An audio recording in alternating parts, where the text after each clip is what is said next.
Everyone, तो आज हमारे पास है वार्षिक परीक्षा 2025 का कक्षा 9 का विषय विज्ञान का पेपर। तो आज हम इस पेपर में देखने वाले हैं इस पेपर का पैटर्न और इसके महत्वपूर्ण प्रश्न और उनके उत्तर एकदम बारीकी से। तो इस पेपर को अंत तक जरूर देखिएगा, जिससे कि आप एग्ज़ाम जब देने जाएं तो आप कोई भी क्वेश्चन पेपर में ना छोड़ें। तो चलिए फिर समय को बिना बर्बाद किए इस पेपर की क्वेश्चन को हम देखते हैं। तो इसमें बहुकल्पिक प्रश्न है सबसे पहले, जो कि खंड आ के हैं। तो पहला क्वेश्चन ये है कि कार्य कौन सी राशि है। तो ये आप जानते हैं, ये एक अदिश राशि है। ठीक है, अब अगला क्वेश्चन यानी कि दूसरा हम देख लेते हैं। तो दूसरा क्वेश्चन हमारा यह है कि एक कण त्रिज्या r वाले वृत्ताकार मार्ग पर घूम रहा है, पूर्ण चक्कर के बाद कण का विस्थापन होगा। तो ये आप जानते हैं कि ये शून्य होगा। ठीक है, क्योंकि कोई भी कण अगर इसमें जो है अपने प्रारंभिक बिंदु से जो है चलकर फिर प्रारंभिक बिंदु पर आ जाए तो इसका विस्थापन हमेशा शून्य ही होता है। ठीक है, तो अब चलिए क्वेश्चन नंबर 3 देख लेते हैं। तो जड़त्व का नियम किस नियम को हम कहते हैं। तो ये न्यूटन के हम गति के प्रथम नियम को कहते हैं। ठीक है, उसके बाद क्वेश्चन नंबर 4 है। तो ये जो है ये है कि 5 किग्रा के पिंड का भार होगा। तो इसमें जो है ऑप्शन है, तो इसमें हमारा 49 न्यूटन सही होगा। अब ये कैसे आया, तो आप यहाँ पर सूत्र लगा सकते हैं W बराबर m/g। ठीक है, ये सूत्र के जरिए आप जो है इसका भार निकाल सकते हैं। m आपका जो है 5 किग्रा दिया ही गया है और g का मान आप जानते हैं 9.8 मीटर प्रति सेकंड स्क्वायर। ठीक है, तो इससे आप जो है इसका जो है 49 ही न्यूटन आएगा। ठीक है, चाहे तो आप खुद निकाल के देख सकते हैं। और फिर क्वेश्चन नंबर 5 ये है कि दाब का मात्रक है। ठीक है, तो इसमें इसका सही उत्तर क्या होगा, न्यूटन प्रति मीटर स्क्वायर। ठीक है, उसके बाद क्वेश्चन नंबर 6 है, किसी पिंड को पृथ्वी की सतह से ऊर्ध्वाधर फेंकने पर इसमें से क्या बढ़ेगी। तो इसमें इसका सही उत्तर क्या होगा, स्थितिज ऊर्जा बढ़ेगी। अब ऐसा क्यों हुआ, क्योंकि नॉर्मल जो है कोई भी चीज़ जब गति करती है तो उसकी गतिज ऊर्जा बढ़ती है। ठीक है, लेकिन जब कोई चीज़ ऊपर की तरफ फेंकी जाती है तो उसकी जो गतिज ऊर्जा है वो धीरे धीरे स्थितिज ऊर्जा में परिवर्तित होती जाती है। ठीक है, अब चूंकि ऊर्ध्वाधर का मतलब ऊपर की तरफ फेंक रहा था, तो इसकी वजह से जो है ये गतिज ऊर्जा स्थितिज ऊर्जा में परिवर्तित हो रही है। तो ये तो कम होगी लेकिन ये बढ़ेगी, इसीलिए जो है इसका बी उत्तर सही है। ठीक है, अब क्वेश्चन नंबर हम 7 देख लेते हैं, जो कि ये है कि ध्वनि तरंग किसमें नहीं चल सकती है। तो ये जो है निर्वात में नहीं चल सकती है। ठीक है, अब ऐसा क्यों हुआ, इसका कारण ये है कि ध्वनि को चलने के लिए एक माध्यम की जरूरत होती है और निर्वात में कोई भी कण यानी कि एक माध्यम नहीं होता है। ठीक है, तो इसी वजह से ध्वनि जो है इसमें नहीं चल पाती है। ठीक है, बाकी इन सभी में जो है ध्वनि चल सकती है। ठीक है, तो आप क्वेश्चन नंबर 8 देख लेते हैं हम। तो क्वेश्चन नंबर जो 8 हमारा जो कि उपखंड खा का है, तो ये है कि निम्न में से अनिश्चित आकार वाले पदार्थ क्या कहलाते हैं। ठीक है, तो इसमें हमारा जो ठोस तो हो ही है ही है, क्योंकि ये तो जो है इसका तो आकार निश्चित ही है, लेकिन इसमें से द्रव और जो गैस हैं इनका आकार निश्चित नहीं है। क्यों, क्योंकि हम जानते हैं कि इनके जो कण होते हैं पास पास नहीं होते हैं, इनके कण हमेशा थोड़े दूर दूर ही रहते हैं। तो इसकी वजह से जो ये दोनों ही अनिश्चित आकार वाले होते हैं। अब चूंकि ऑप्शन में डी यानी दिया गया है गैस तथा द्रव, तो ये इसका सही उत्तर होगा। ठीक है, अब क्वेश्चन नंबर 9 है, 1H1 का नाम है। तो पहला इसका सही उत्तर होगा प्रोटियम। ठीक है, उसके बाद क्वेश्चन नंबर 10 है, किस कक्षा या सेल में इलेक्ट्रॉन की सबसे कम संख्या होती है। तो आप जानते हैं KLN। ठीक है, यानी कि के कक्षा में इलेक्ट्रॉनों की संख्या कम होती है, क्योंकि इसमें सिर्फ 2 ही इलेक्ट्रॉन होते हैं। ठीक है, उसके बाद क्वेश्चन नंबर 11 है, गीले कपड़ों की सूखने की प्रक्रिया कहलाती है। तो ये इसका सही उत्तर होगा वाष्पीकरण, यानी कि ऑप्शन बी। ठीक है, और क्वेश्चन नंबर 12 है, जल में नमक के विलय करने से बनता है। तो इसमें सही उत्तर क्या होगा, समांगी मिश्रण। ठीक है, अब जो है क्वेश्चन नंबर 13 हम देख लेते हैं। तो क्वेश्चन नंबर 13 यह है कि निम्नलिखित में से कौन सा युग्म थॉमसन के मॉडल के लिए सही है। तो इसमें पहला ऑप्शन में दिया गया है कि मॉडल किसमिस की तरह था, दूसरा है कि परमाणु धनावेशित गोले का बना था और इलेक्ट्रॉन उसमें धसे होते हैं, और तीसरा है कि ऋणात्मक और धनात्मक आवेश परिमाण में समान होते हैं, इसलिए परमाणु विद्युत रूप से उदासीन होते हैं, और चौथा ऑप्शन है कि इलेक्ट्रॉन परमाणु को स्थिर रखने के लिए एक दूसरे को आकर्षित करते हैं। अब आप जानते हैं कि इलेक्ट्रॉन जो है सिर्फ जो है प्रोटॉन से ही जो है आकर्षित होता है। तो इसमें तो ये तो गलत ऑप्शन हो गया, तो यानी कि ये हमारा गलत ऑप्शन है। तो आगे हम जो ऑप्शन देखेंगे उसमें जो है पहला, दूसरा, तीसरा जो कि सही है उसे हम देखेंगे। तो यदि वो ऑप्शन में है तो हम इसे टिक करेंगे। तो इसमें देखिए आप खुद ही कि जो है पहले ऑप्शन में पहला, दूसरा, तीसरा है, यानी कि ये हमारा सही उत्तर है। ठीक है। अब क्वेश्चन नंबर 14 है, स्टोमेटा पाए जाते हैं। तो ये आप टिक के हिसाब से देख ही पा रहे हैं कि ये पत्तियों में पाए जाते हैं, लेकिन पत्तियों में कहाँ, तो पत्तियों की सतहों पे पाए जाते हैं। ठीक है, ये आप ध्यान रखिएगा। क्वेश्चन नंबर 15 है, अखरोट की ऊपरी सतह पर पादप ऊतक पाया जाता है। तो चूंकि अखरोट की ऊपरी की सतह जो है काफ़ी कठोर होती है और ऐसा काम सिर्फ एपिडर्मिस ही कर सकता है, इसीलिए इसका सही उत्तर क्या है, एपिडर्मिस। ठीक है। अब क्वेश्चन नंबर 16 है, कोशिका के किस अंग को प्रोटीन फैक्ट्री कहते हैं। तो इसका सही उत्तर क्या होगा, राइबोसोम, क्योंकि यही प्रोटीन को जो है बनाता है शरीर में। ठीक है। और उसके बाद क्वेश्चन नंबर 17 है, एक हड्डी को दूसरी हड्डी से जोड़ता है। तो इसका सही उत्तर क्या होगा, लिगामेंट। इसका हिंदी में नाम जो है स्नायु है, तो ये आप ध्यान रखिएगा। ठीक है। और उसके बाद क्वेश्चन नंबर 18 है, तंत्रिका ऊतक कहाँ नहीं पाए जाते हैं। तो इसका सही उत्तर क्या होगा, कंडराओं में। ठीक है। बाकी ये मस्तिष्क में पाए जाते हैं, मेरुरज्जु में भी पाए जाते हैं और तंत्रिका तंत्र में तो ही पाए जाते हैं। ठीक है। यानी कि तंत्रिका तंत्र में तो ये ऊतक पाए जाना एक आम बात है। ठीक है। अब क्वेश्चन नंबर 19 हम देख लेते हैं। तो जड़ व तने के अग्र भाग पर उपस्थित ऊतक है। तो इसका सही उत्तर क्या होगा, विभाज्य ऊतक। ठीक है। उसके बाद क्वेश्चन नंबर 20 है, कोशिका में पाए जाने वाले सबसे छोटा कोशिकांग है। तो इसका सही उत्तर क्या होगा, राइबोसोम। ठीक है। अब ऐसा क्यों, क्योंकि इसको जो है सिर्फ इलेक्ट्रॉनिक माइक्रोस्कोप से ही देखा जा सकता है, इसीलिए जो है ये कोशिका का सबसे छोटा कोशिकांग है। ठीक है। अब क्वेश्चन नंबर हम 21 देख लेते हैं। तो ये खंड बा का है। ठीक है। तो इन क्वेश्चन को आप जरूर ध्यान से देखिएगा, क्योंकि ये परीक्षा में आपकी आने की पूरी संभावना रखते हैं। ठीक है। तो चलिए फिर इनको भी हम देख लेते हैं। तो 21 का पहला है कि त्वरण किसे कहते हैं और त्वरण का मात्रक बताइए। ठीक है। तो इसका भी हम उत्तर देख लेते हैं। तो ये रहा त्वरण का जो है उत्तर, यानी कि पहला, वेग परिवर्तन की दर को हम त्वरण कहते हैं और त्वरण बराबर क्या होता है, वेग परिवर्तन बटे कुल समय अंतराल। इसे ए से निरूपित किया जाता है और इसका मात्रक क्या होता है, इसका मात्रक मीटर प्रति सेकंड स्क्वायर होता है। ठीक है। अब अगला क्वेश्चन हम देख लेते हैं। अब जो कि अगला क्वेश्चन हमारा दूसरा है, इसका न्यूटन का द्वितीय नियम लिखिए। तो इसका भी हम उत्तर देख लेते हैं। तो इसका उत्तर जो कि हमारा ये है कि किसी पिंड के संवेग परिवर्तन की दर उस पिंड पर आरोपित बल के अनुक्रमानुपाती होती है तथा संवेग परिवर्तन बल की दिशा में होता है, अर्थात F समानुपाती होता है ma।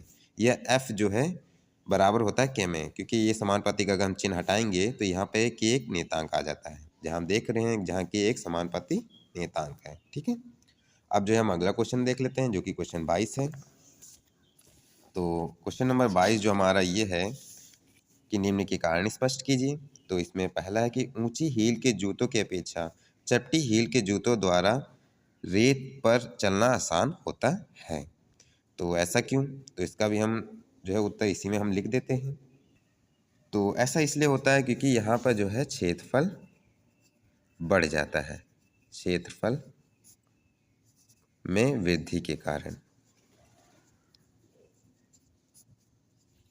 आपको ज़्यादा बड़ा इसमें आंसर नहीं लिखने की ज़रूरत है, बस ये भी आप अगर लिख देते हैं तो परीक्षा में आपको जो है पूरे मार्क्स इसके मिल जाएंगे। ठीक है। अब क्वेश्चन नंबर दूसरा है कि जब हम खाली पानी की बोतल को जल में डालते हैं तो वह ऊपर आ जाती है, ऐसा क्यों, क्योंकि खाली जो पानी की बोतल होती है, खाली पानी की बोतल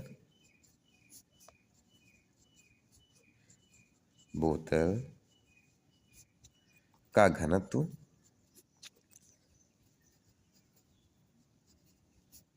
पानी से कम होता है, इसलिए जो है वो जो है ऊपर तैरती है।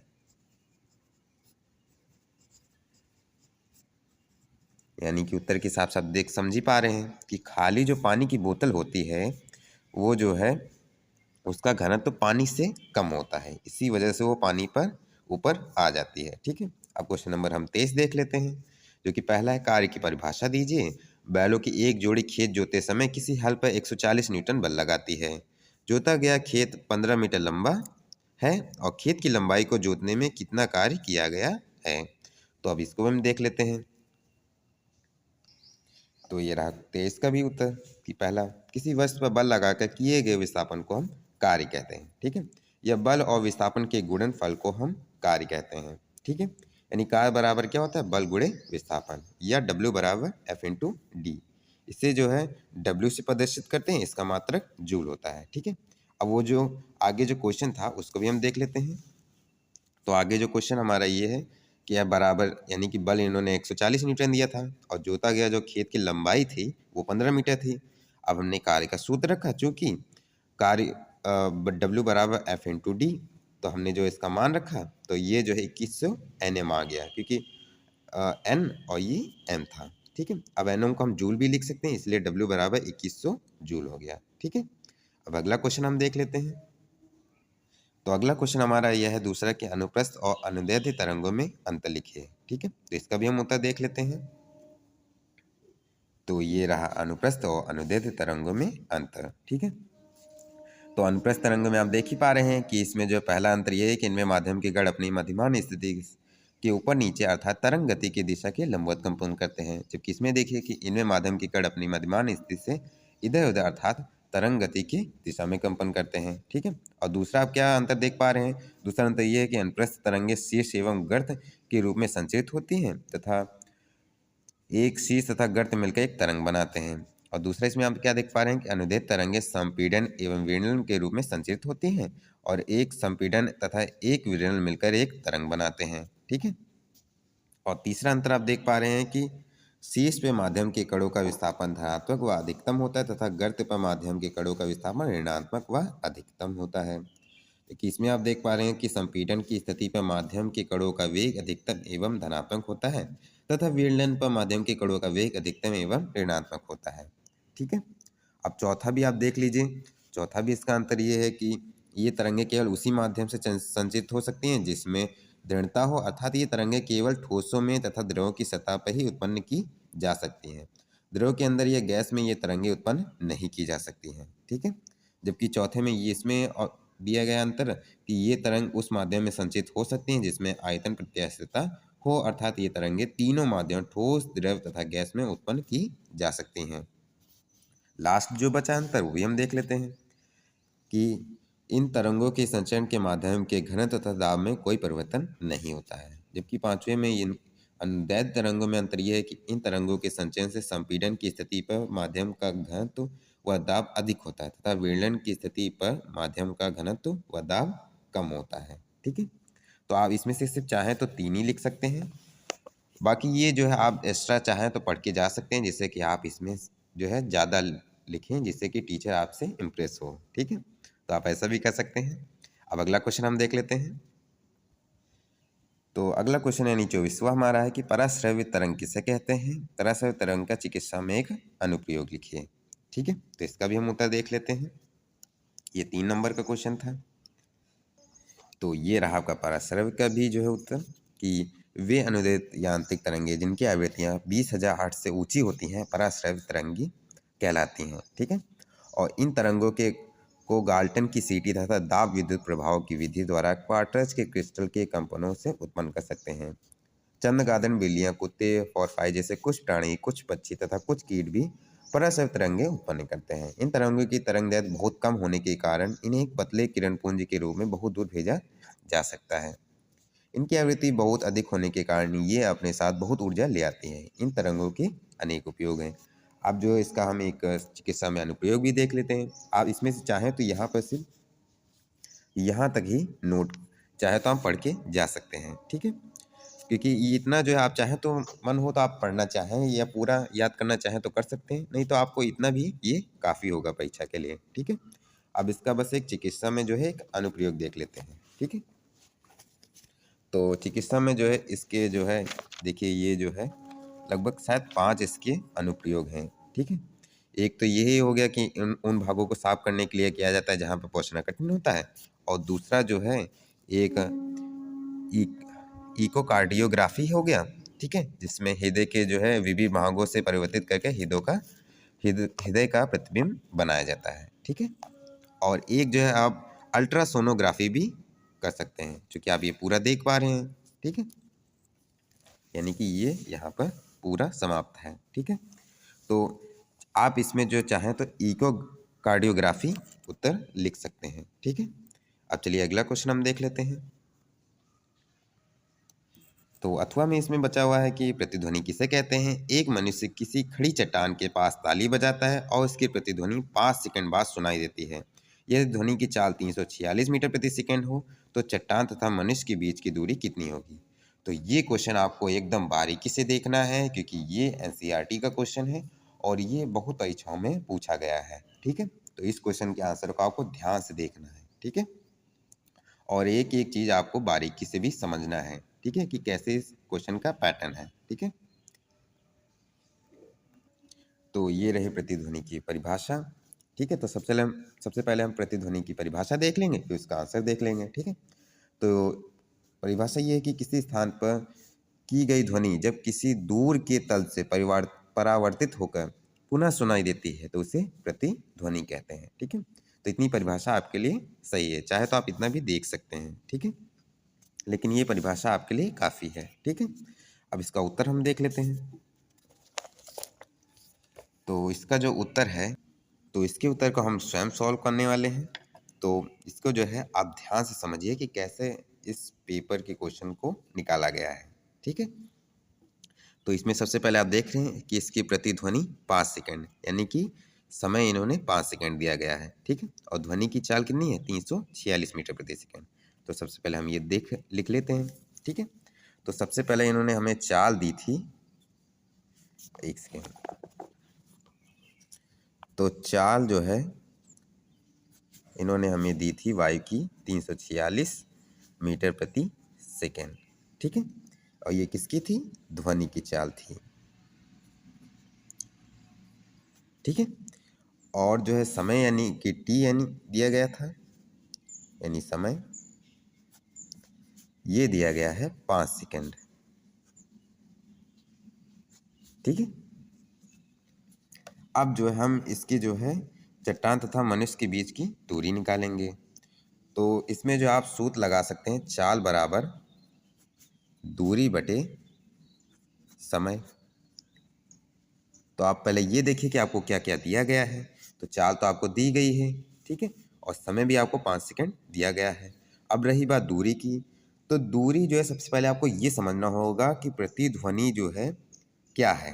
प्रतिध्वनि है कि आप जब बोलेंगे कोई भी आवाज़, तो वो जो है वापस अगर लौट के आपको सुनाई दे तो आपकी प्रतिध्वनि हो गई।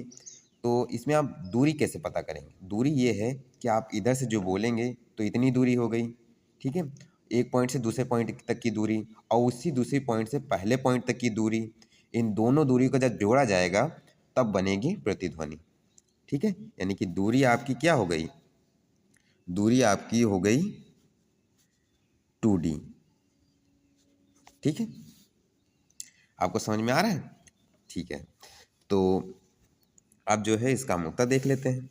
तो यहाँ पे जो है आप नॉर्मल चाहें तो बस ये जो है सूत्र इसका पहले आप लिख लीजिए। ठीक है, दूरी तो बस मैंने आपको समझाने के लिए यहाँ पर लिख दी थी। ठीक है, अब इसका हम सबसे पहले मान रखते हैं। तो चाल तो हमें 346 रख दी थी। ठीक है, और दूरी आप समझ गए थे कि 2D इसकी होगी। ठीक है, डी का मतलब यहाँ पर दूरी है। ठीक है, जो कि चट्टान तथा मनुष्य की बीच की दूरी है। ठीक है, और समय हमें कितना दिया गया था, 5 सेकेंड। ठीक है, अब जो है इससे हम जो है कैंची गुणा करेंगे। तो यहाँ पर तो ये ऐसे आ जाएगा 2D, और 5 गुणे 346 आ गया। ठीक है, तो 2D बराबर 1730 आ जाएगा। ठीक है, अब जो ये 1730 है इसको जो अगर हम 2 से डिवाइड करेंगे यानी भाग करेंगे तो ये कितना आ जाएगा, ये आ जाएगा, तो ये जो है 2 8 16। ठीक है, और जो एक हासिल गया तो 2 6 12। ठीक है, और जो है एक फिर हासिल गया तो 2 पंची 10 हो जाएगा, यानी कि 865 मीटर।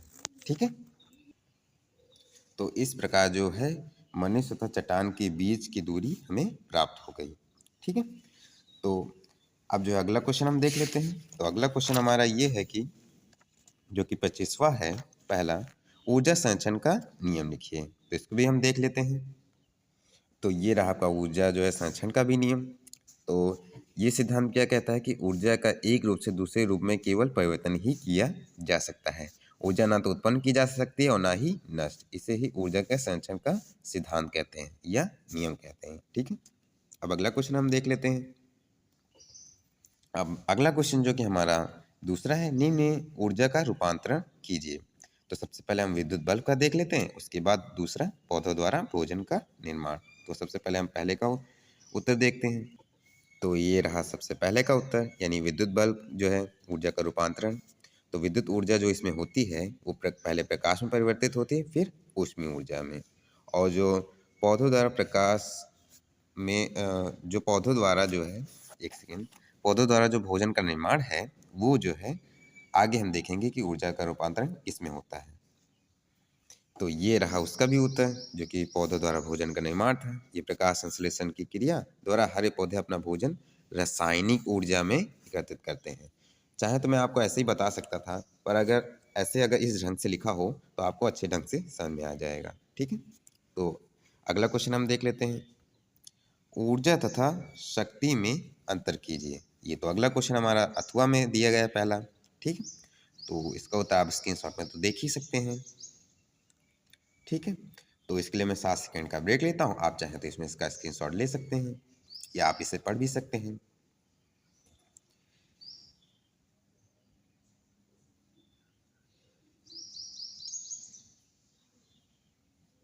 ठीक है, तो अब जो है हम क्वेश्चन नंबर सेकंड देख लेते हैं, जो कि ये है कि 0.05 की द्रव्यमान की कोई वस्तु 20 मीटर प्रति सेकंड के वेग से ऊर्ध्वाधर ऊपर की ओर फेंकी जाती है। ज्ञात कीजिए पहला वस्तु की प्रारंभिक गतिज ऊर्जा और दूसरा है उच्चतम बिंदु पर स्थित ऊर्जा। तो इस क्वेश्चन को भी आप ध्यान से जरूर समझिएगा। ठीक है, और इस क्वेश्चन के पैटर्न को आप समझने की पूरी कोशिश कीजिएगा, जिससे कि आप परीक्षा में इससे पहली बाजी में ही कर पाएँ। ठीक है, तो चलिए फिर इसका उत्तर देखते हैं। तो उत्तर को सबसे पहले हम इसे हल करके देखते हैं और आपको समझाने की कोशिश करते हैं कि ये कैसे इसमें निकाला गया है उत्तर। ठीक है, तो सबसे पहले जो है इसमें हमें जो है वस्तु की प्रारंभिक गति ऊर्जा पूछी गई है।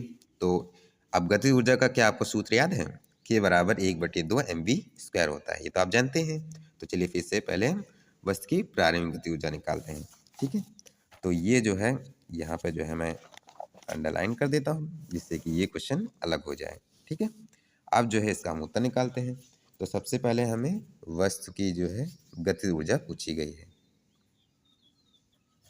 ठीक है, यानी कि प्रारंभिक गति ऊर्जा बताइए।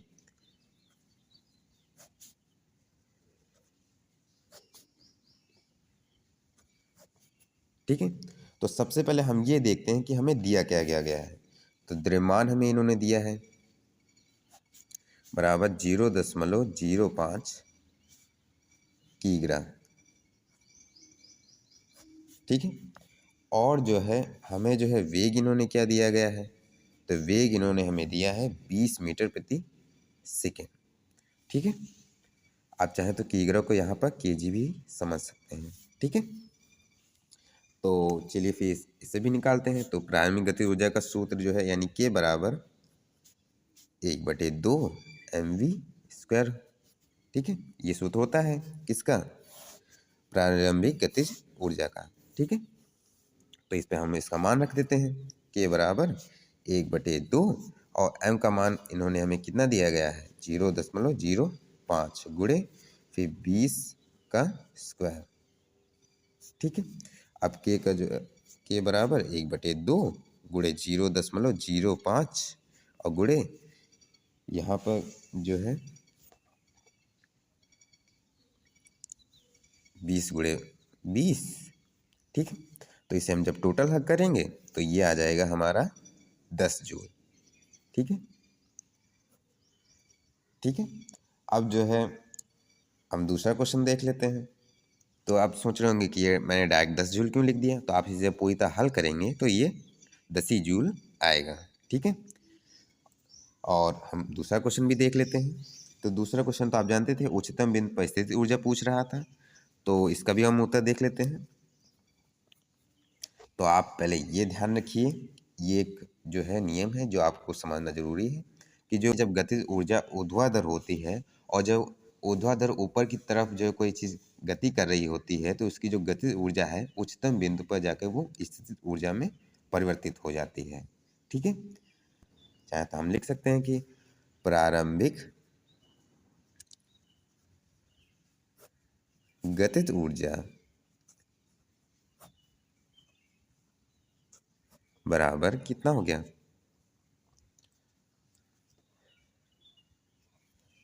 स्थितिज ऊर्जा, यानी कि 10 जूल।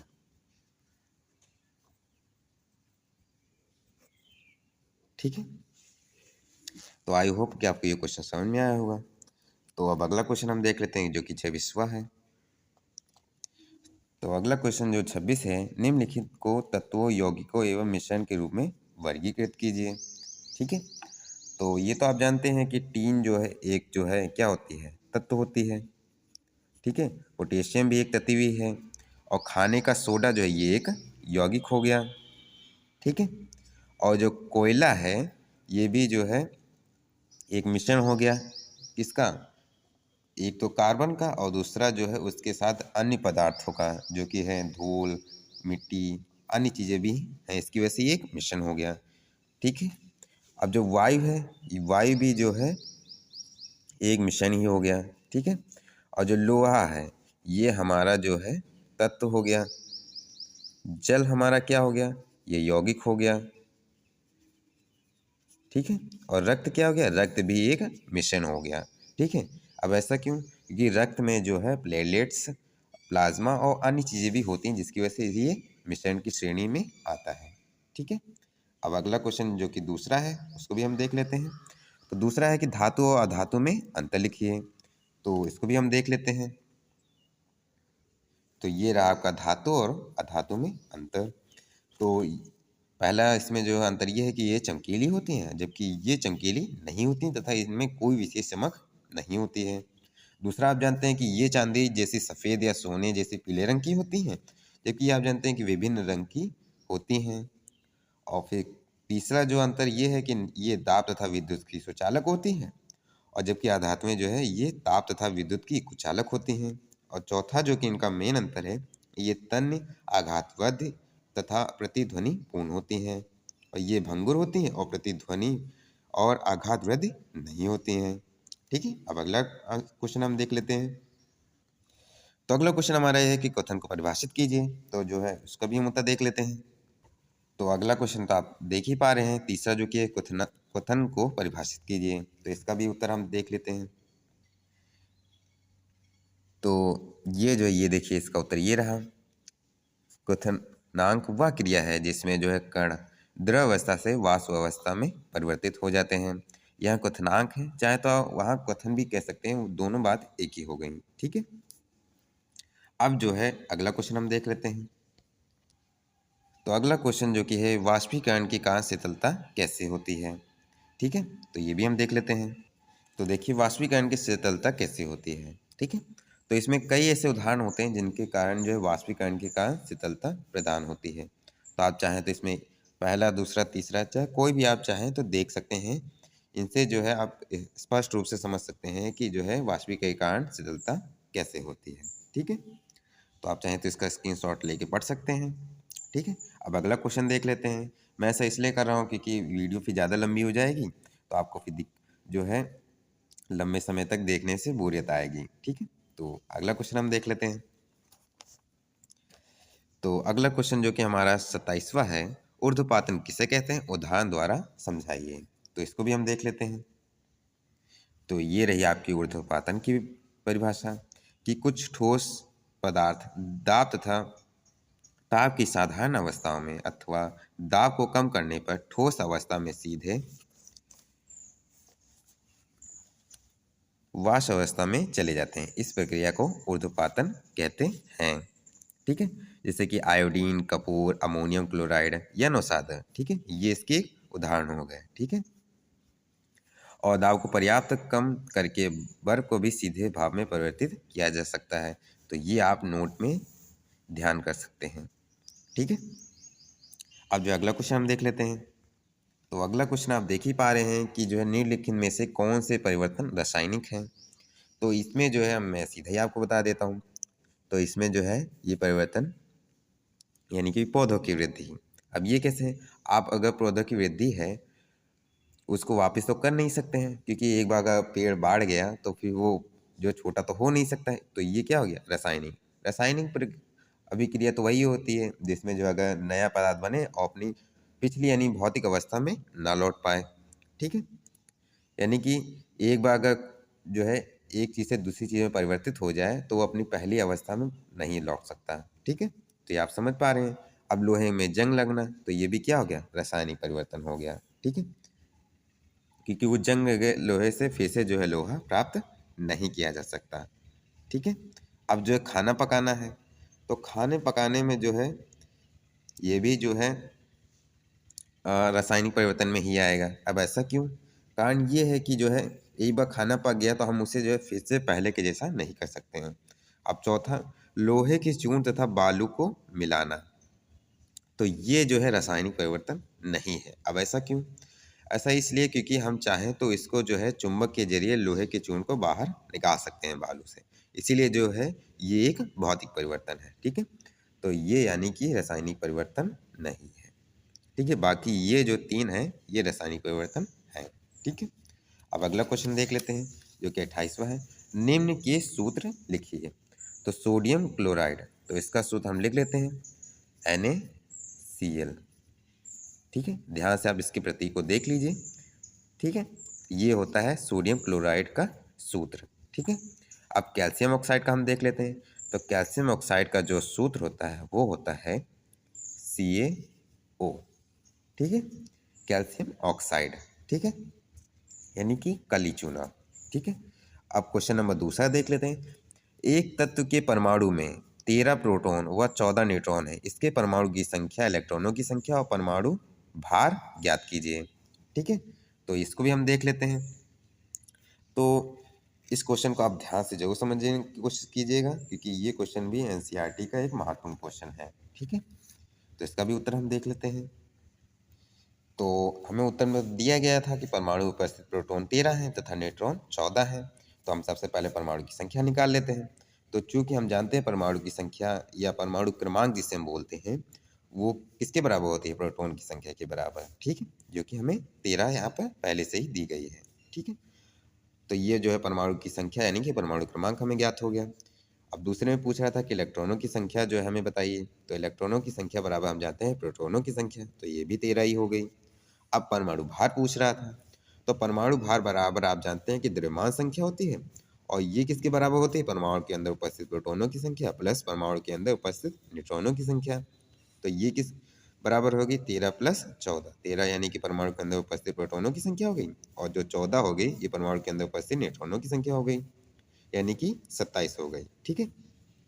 अब क्वेश्चन नंबर हम 28 देख लेते हैं। ठीक है। 28 का जो है तीसरा वाला। ठीक है। ये दूसरा था, अब ये तीसरा है। ठीक है। तो इसमें क्या पूछ रहा था? निम्नलिखित तत्वों का इलेक्ट्रॉनिक विन्यास लिखिए, जो कि पहला है सोडियम और दूसरा है क्लोरीन। ठीक है। तो इसका भी इलेक्ट्रॉनिक विन्यास हम देख लेते हैं। तो इनका बहुत आसान इलेक्ट्रॉनिक विन्यास लिखना होता है, बस आपको समझना जरूरी है। ठीक है। आप जानते हैं पहला सोडियम जो कि Na है, इसका परमाणु क्रमांक कितना होता है? 11। इसलिए हम Na का जो इलेक्ट्रॉनिक विन्यास जब लिखते हैं तो 2 8 1, क्योंकि 2 और 8 कितने हो गए? 10 और 1 11 हो गया। ठीक है। आपको इसके हिसाब से इसको जो है संतुलित करके लिखना होगा। ठीक है। अगर इसमें आपको कोई दिक्कत हो तो आप मुझे कमेंट में जो बताइएगा। ठीक है। तो मैं उस पर जो है आपको जो है इसका सही उत्तर बताने की पूरी कोशिश करूंगा कि कैसे जो है इसका इलेक्ट्रॉनिक विन्यास निकाला जाता है। ठीक है। अभी के तौर पे मैं बस इसका उत्तर सही ढंग से निकालने की कोशिश कर रहा हूँ। ठीक है। और आपको समझाने की भी कोशिश कर रहा हूँ कि कैसे इसको निकाला जा सकता है। अब जो है इसी प्रकार क्लोरीन यानी Cl परमाणु क्रमांक 17 है, जो कि Cl का इलेक्ट्रॉनिक विन्यास कितना हो गया? 2 8 7 हो गया।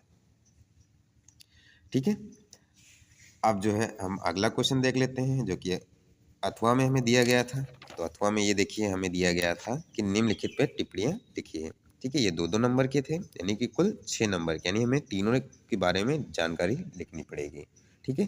तो सबसे पहला है समनासनिक। तो इसकी भी परिभाषा हम देख लेते हैं। तो ये रही समनाश्रयिक पे एक टिप्पणी। इसमें चाहे तो आप एक इसकी परिभाषा लिख दें और इसका उदाहरण लिख दें, ये भी इसके लिए काफ़ी होता है। ठीक है, तो परिभाषा के तौर पे हम देख लेते हैं कि किसी तत्व के वे परमाणु जिनके परमाणु क्रमांक समान किंतु द्रव्यमान संख्या भिन्न भिन्न होती है समस्थानिक कहलाते हैं। ठीक है, और जो है अब अगला हम देख लेते हैं जो कि कैथोड किरणें हैं। देखिए जो कि दूसरा हमें कैथोड किरणों के बारे में पूछा गया है, तो इसके बारे में भी हम देख लेते हैं। तो ये रही आपकी कैथोड किरणें यानी कि इलेक्ट्रॉन की खोज पर टिप्पणी। तो जे जे थॉम्सन ने कांच की एक विसर्जन नली में एक गैस को अत्यंत कम दाब यानी HG का 0.01 mm पर भरकर उच्च वोल्ट की विद्युत धारा प्रवाहित की तथा रेखा की विसर्जन नली के कैथोड रण इलेक्ट्रॉन से आदर्श किरणें उत्सर्जित होती हैं जो एनोड धन इलेक्ट्रॉन की ओर चलती हैं तथा विसर्जन नली में कैथोड के सामने कांच की दीवार पर हरे रंग की प्रतिदीप्ति उत्पन्न करती हैं। थॉम्सन ने इस आदर्श किरणों को कैथोड किरणें नाम दिया। ठीक है, तो ये भी इस पर एक टिप्पणी खत्म हो गई। अब अगला जो कि तीसरा बचा हुआ था कोलाइडी विलियन का, जो कि ये देखिए पेपर में हमें दिया गया है, तो इसके बारे में हम एक टिप्पणी देख लेते हैं। तो ये रही कोलाइडी विलियन पर भी एक टिप्पणी कि कोलाइड जो एक प्रकार का विलयन है जिसमें विलय कणों का आकार वास्तविक विलयन की कणों की अपेक्षा बड़ा परंतु निलंबन की कणों की अपेक्षा छोटा होता है। कोलाइडों को कोलाइडी विलयन भी कहते हैं। ठीक है, यद्यपि कोलाइड हमें समांगी प्रतीत होते हैं परंतु जब उस शक्ति के सूक्ष्म दृष्टि से देखते हैं तो ये वास्तव में विषमांगी होते हैं। तो इतनी सी टिप्पणी आपके लिए काफ़ी होगी। ठीक है, अब अगला क्वेश्चन हम देख लेते हैं। तो अगला क्वेश्चन जो कि उपखंड हमें सामने दिया गया है 29वां, मानव शरीर में पाए जाने वाले तरल ऊतक का नाम लिखिए। अब तरल ऊतक की बात की जाए और रक्त की इसमें ना आए तो ऐसा हो ही नहीं सकता है, तो रक्त जो है इसका सही उत्तर होगा। ठीक है, ये एक तरल ऊतक है। ठीक है, जो कि हमारे शरीर मानव शरीर में पाया जाता है। ठीक है, क्वेश्चन नंबर 30 है, कोशिका विभाजन में सहायता करने वाले कोशिकांग का नाम लिखिए। तो ये हमारा क्या हो गया, केंद्रक है जो कि कोशिका विभाजन में सहायता प्रदान करता है। ठीक है, अब जो हरित लवक को पादप कोशिका का रसोई घर क्यों कहा जाता है। ठीक है, तो इसका भी हम उत्तर देख लेते हैं। तो इसका उत्तर चाहे तो आप शॉर्ट में भी लिख सकते हैं कि हरित लवक जो है सूर्य की जो है प्रकाश की ऊर्जा को रासायनिक ऊर्जा में परिवर्तित करके पादप कोशिका का जो है भोजन बनाने यानी कि ग्लूकोज बनाने में सहायता प्रदान करता है। इसीलिए जो है हरित लवक को पादप कोशिका का रसोई घर कहते हैं। ठीक है, अब आस्ती और उपास्ती में कोई 3 अंतर लिखे, इसके बारे में भी देख लेते हैं। तो इसके भी उत्तर को हम देखते हैं कि कैसे इसमें जो है आस्ती उपास्ती में इसके अंतर कैसे हैं। तो अगला क्वेश्चन जो कि हमारा 32वां है वो यह है कि आस्ती तथा उपास्ती में कोई 3 अंतर लिखिए। ठीक है, तो इसका भी हम देख लेते हैं उत्तर। तो अगला क्वेश्चन जो कि हमारा 32वां है, अस्थि तथा उपास्थि में कोई 3 अंतर लिखो। तो इसका भी उत्तर हम देख लेते हैं। तो ये रहा आपका उपास्थि एवं अस्थि में अंतर।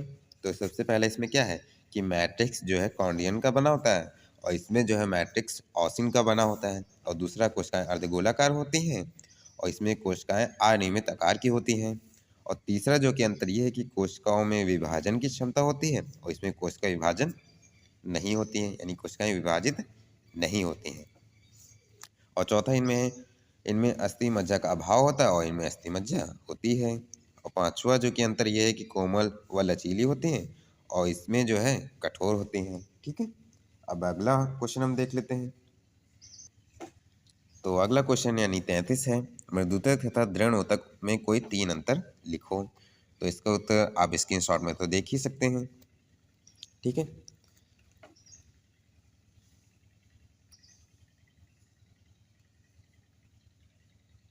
तो अब जो अगला क्वेश्चन हमारा 34 है वो ये है कि जंतु कोशिका का नामांकित चित्र बनाओ। तो ये भी हम देख लेते हैं। तो ये रहे आपकी जंतु कोशिका का चित्र। ठीक है, जो कि यूकेरियोटिक जंतु कोशिका है। ठीक है, जो कि इलेक्ट्रॉनिक सूक्ष्मदर्शी चित्र द्वारा प्रदर्शित है।